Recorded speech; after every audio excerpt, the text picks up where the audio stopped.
Gente, nesse vídeo eu preciso que tu entenda crenças e regras. Os dois elementos comandam a nossa vida e é essencial a gente entender isso para a gente passar para o próximo vídeo, que são comportamentos mantenedores de sintomas. Mas sem essa parte tu não vai entender.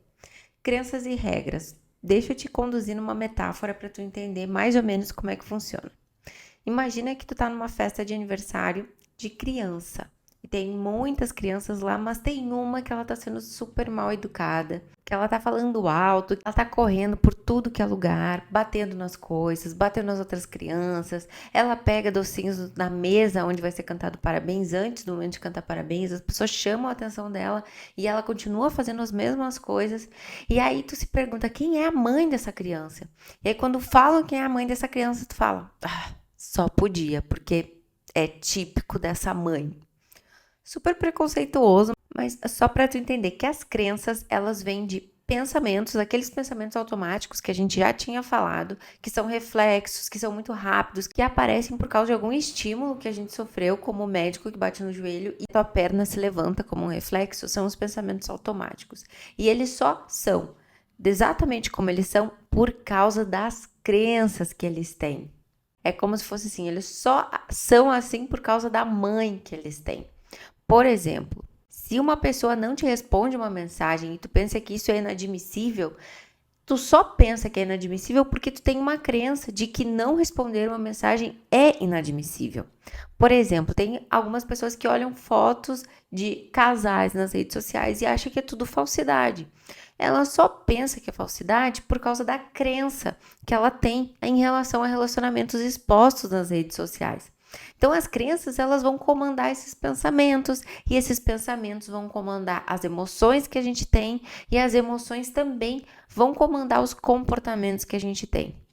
Mas a gente precisa se atentar a regras de comportamento, que são como se fossem regras que comandam a nossa vida. Por exemplo, se eu acho que relacionamentos expostos nas redes sociais são falsos, eu não vou expor o meu relacionamento. Se eu acho que as pessoas são egoístas, eu vou ter menos probabilidade de fazer novos amigos. Eu não vou querer me relacionar.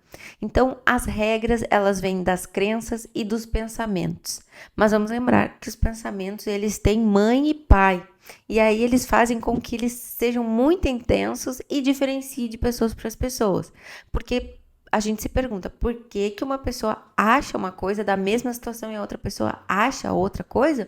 Por causa do pai, por causa da crença, tá? É só uma metáfora, gente. Eu sei que quando a gente fala de psicologia, a gente mistura bastante esses conceitos de pai e mãe, mas aqui é só uma metáfora.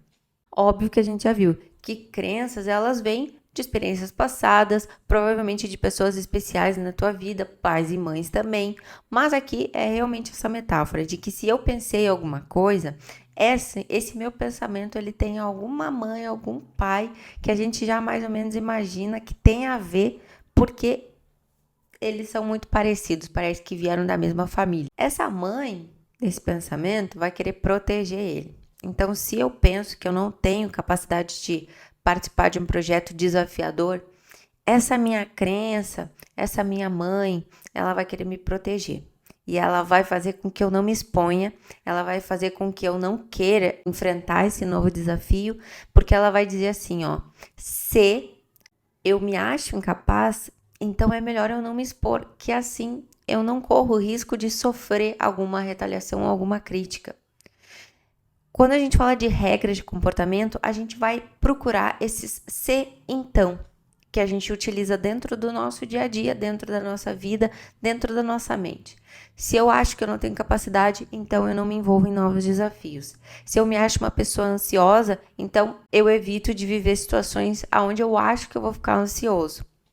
Eu acho que é muito ruim receber críticas, então eu vou querer perder muito tempo fazendo um trabalho extremamente perfeito, minucioso, não porque eu sou uma boa profissional, mas porque eu não quero sofrer críticas.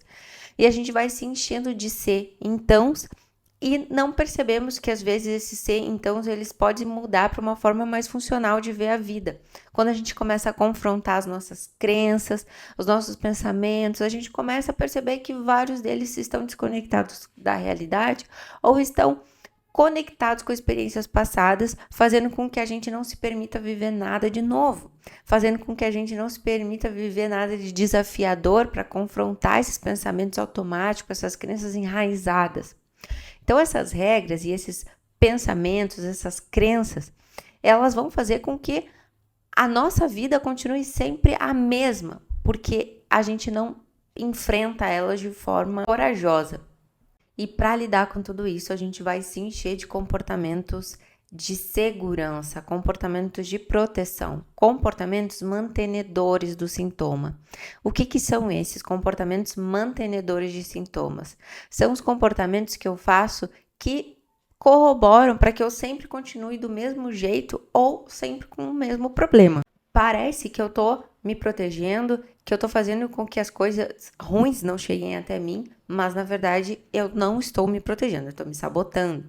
Por exemplo, uma pessoa ansiosa ou uma pessoa muito tímida, vou usar esse exemplo da pessoa muito tímida. A pessoa muito tímida, ela para se proteger, ela evita situações sociais. E aí ela tem um alívio momentâneo, mas a longo prazo ela se torna muito isolada, ela não desenvolve habilidade social, ela não desenvolve um repertório de habilidades sociais, ela não desenvolve até um repertório de diálogo com as outras pessoas. Ela vai se tornando inibida, pouco desenvolvida e ela vai sabotando todos os planos ou sonhos ou até planos de relacionamento com pessoas. Se queixa de procrastinação, que ela não se acha capaz ou que ela acha que ela não tem habilidades para um novo desafio, como a gente havia falado, ela, para se proteger, ela simplesmente fica fazendo um monte de atividades que não tem nada a ver com o projeto que ela se colocou, e aí ela só fica mais ansiosa, ela só fica mais preocupada com esse projeto e ela nunca consegue desenvolver esse lado dela de enfrentar desafios e nem descobrir essa capacidade que ela tem. Então, o comportamento mantenedor do sintoma de alguém que procrastina é continuar fazendo um monte de outras atividades que não tem a ver com o projeto que ela tá. E pode ser atividades que a racionalidade te permite. Por exemplo, uma pessoa que tem que fazer um projeto de arquitetura e começa a pesquisar um monte de coisas referentes a conteúdos intelectuais. Ela acha que ela está sendo produtiva, mas na verdade ela está procrastinando de um jeito mais cult de ser. Entra dentro de um comportamento mantenedor de sintomas, sim. E eu imagino que nesse momento tu esteja se perguntando quais as minhas crenças, quais os meus pensamentos e quais os meus comportamentos mantenedores de sintoma. E na próxima aula a gente vai ver um quadro para a gente entrar dentro dos seus pensamentos, dentro das suas crenças e dentro desses comportamentos mantenedores de sintomas. Um beijo e até o próximo vídeo.